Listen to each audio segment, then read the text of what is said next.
debate. Back to immigration, and Congressman DeSantis, a question for you. There are 850,000 illegal immigrants living in the state of Florida. That's more than 6% of the labor force here. Would you deport all 850,000 of those people? Well, as governor, I'm not going to have that authority. That's going to be something that the federal government's going to do. But here's what I will do. There is not going to be any sanctuary cities in the state of Florida if I'm governor. And if there's a local official and it falls in the category where the governor can do this, any official engaging in that sanctuary behavior, I will remove them from their position if I'm allowed to. But Congressman, so here's the thing. But here's the thing we have to decide.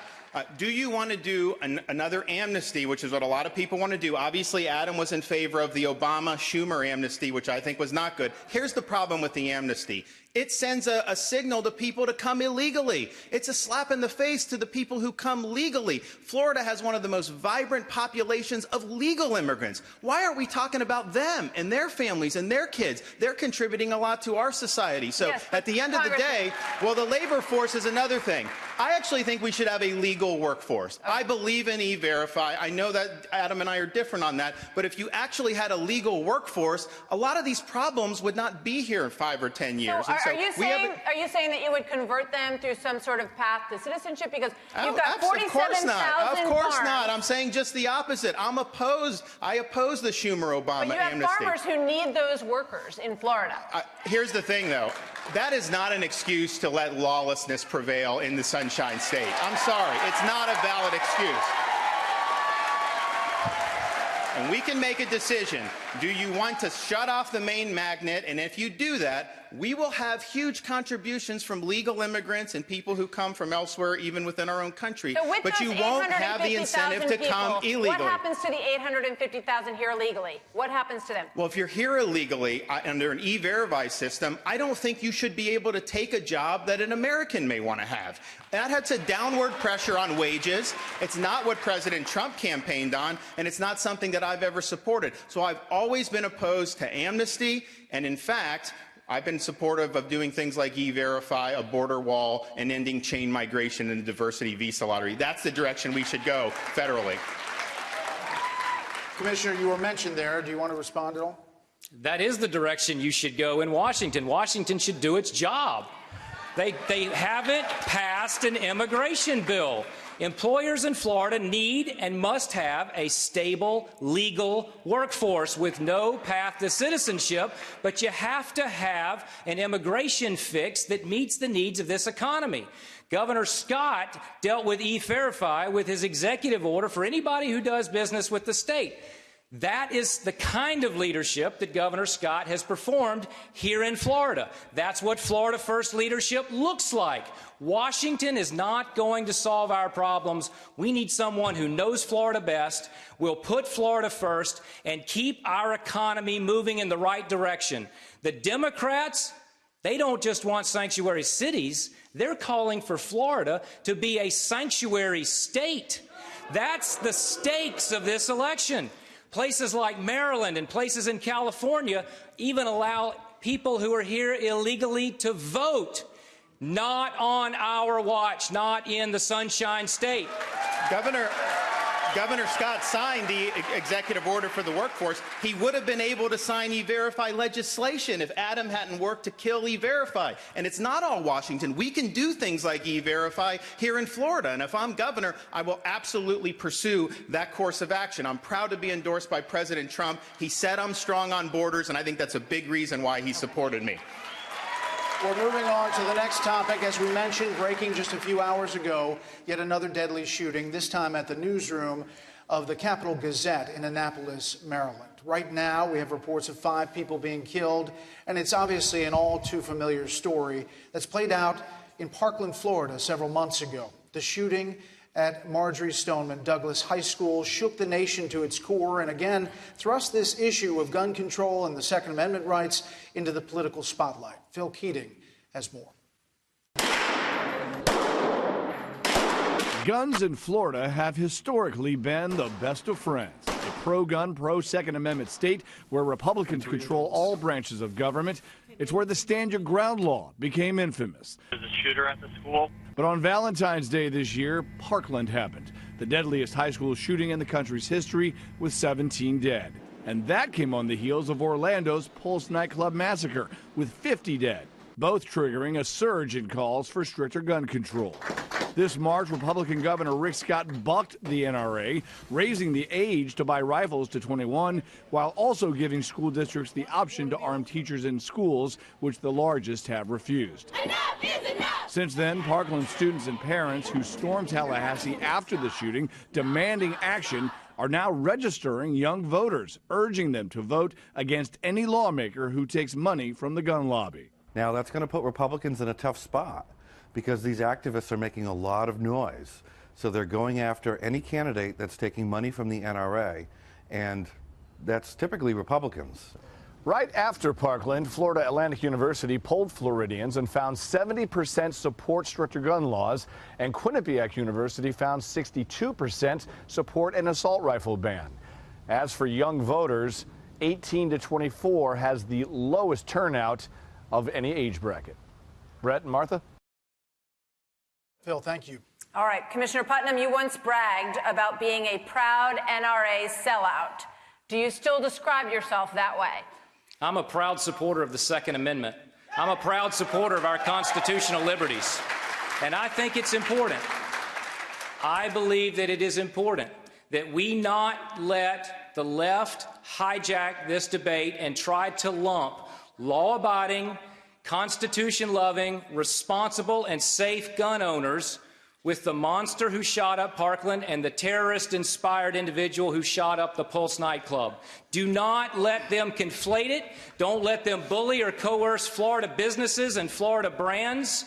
We cannot allow them to say to our American citizens that you are going to lose all of your Second Amendment rights because of what mentally unstable individuals and those who are inspired by terrorists have done to soft targets. In Florida, there are more than 2 million law-abiding citizens exercising their Second Amendment rights through CWPs. And crime in Florida is at a 47-year low. It is critically important that we defend our rights and protect our students in the schools. Those two things are not incompatible. Congressman DeSantis, in the wake of the Parkland shooting, Congressman, as you heard in Phil's piece, Florida voters overwhelmingly supported some tightening of gun laws. But when Governor Rick Scott, also a staunch defender of the Second Amendment, signed that law, you said at the time you would have vetoed it. Does that make you out of step with a large majority of Florida voters? Not at all, Brett. Here, my wife and I have 2 young kids under 2. They're the pride of our lives, and the thought that some animal would come and shoot them fills me with rage and the sorrow that those parents must feel. I cannot even imagine it. But here's the thing. It wasn't because of the Second Amendment that happened. It was because an utter failure of both the locals and in the FBI. And if I had been governor, I would not have signed gun control. But what I would have done is I would have removed that sheriff from Broward County. He failed his citizens, and he should have been removed. The other thing I would say is you have people in the FBI that got 2 phone calls about this monster. First one they log, they don't do anything about it. They get another one, not just saying he's bad or dangerous, but that he's likely to attack a school. They put 2 and 2 together, and what did they decide to do? Nothing. They just went out for lunch. And yet, who at the FBI has been fired for that? The lack of accountability is what puts our people at risk. Those FBI officials should have been fired the next day. Commissioner, would you have fired Sheriff Israel? Would you have fired Sheriff Israel? Sheriff Israel is under investigation, and Sheriff Israel needs to go. The promise, and I'll tell you something else. The superintendent who implemented a promise program that broke promises to those students has put all of our students at risk. That individual was expelled for a weapons violation. Local law enforcement made 36 visits to their home. Department of Children and Families visited the home because he posted on YouTube videos, "I want to be a professional shooter." At every silo of government, those children were let down. They were failed, and that cannot happen again in Florida. But, Commissioner, Some have suggested that even a silo of government that you overwatched had some blame, because the background check system, the computer system that you oversaw, was down for a full year, and during that period, the Pulse shooting occurred. How do you account for that? I account for it this way. I was the first regulator in the country who put those concealed weapons licenses through 3 databases. 2 are criminal background checks. The third is for non-criminal offenses, drugs, mental illness, immigration issues, dishonorable discharges from the military. Nobody in the country did that until I did it. And when I learned that we had an employee who was not doing their job, I held that employee accountable. And keep in mind also that you're talking about something that they never put public safety at risk, because that same database prevented them from purchasing a firearm at the point of sale. So Floridians are safe. The individual who let us down is no longer with my department, and I held people accountable. That's what leaders do when you're leading an agency. You discover the problem, you investigate the problem, and you hold people accountable.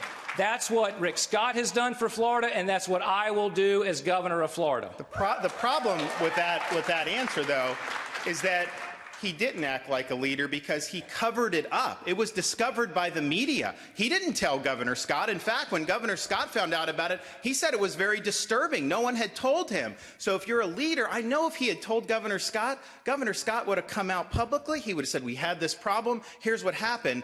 We had to find this out based on news reports. And so that's a different type of leadership. I believe in transparent leadership. Yes, there's going to be things that happen in an agency. You got to hold people accountable. But then you have to level with your constituents and be honest about what happened and not try to cover it up.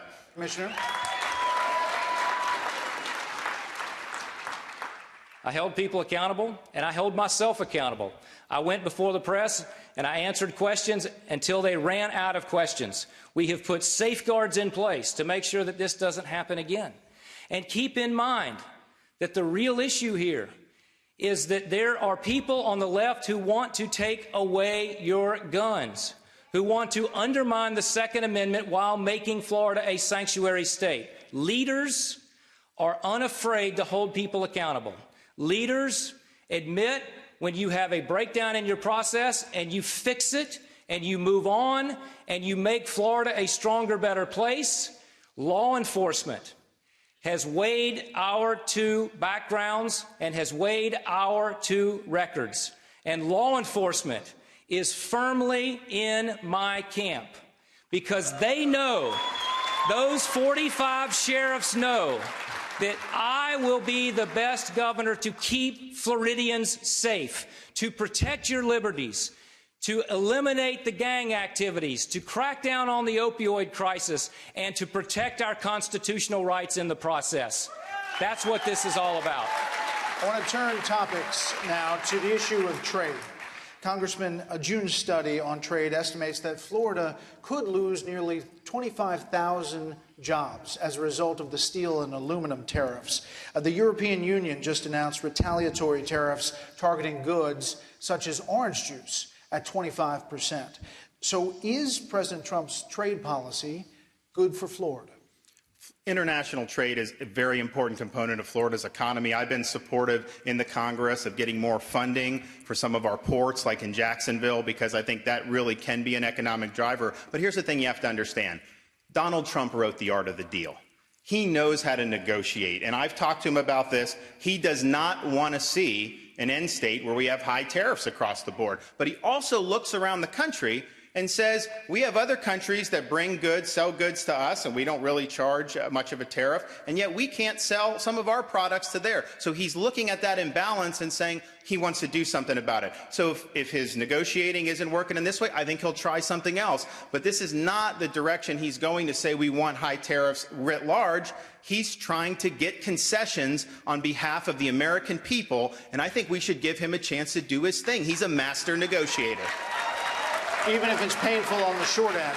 in the short term? Well, look, I hope that the tariffs, I hope we get concessions soon and can go back. I want to see lower tariffs across the board eventually, but I also think if you look at what like China has done, they steal our intellectual property, they cheat on these deals, and we're just going to act like, you know, it's hunky-dory. And Donald Trump's credit, nobody else was really willing to talk about that until he came on the scene. And he's leading with purpose and with conviction on this.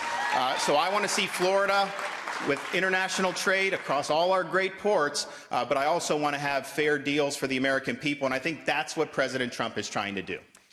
Along the same lines, Commissioner Putnam, the president announced these tariffs on steel and aluminum. You seem to echo his tough talk on trade. You talked about the Mexican strawberry growers having an advantage over the U.S.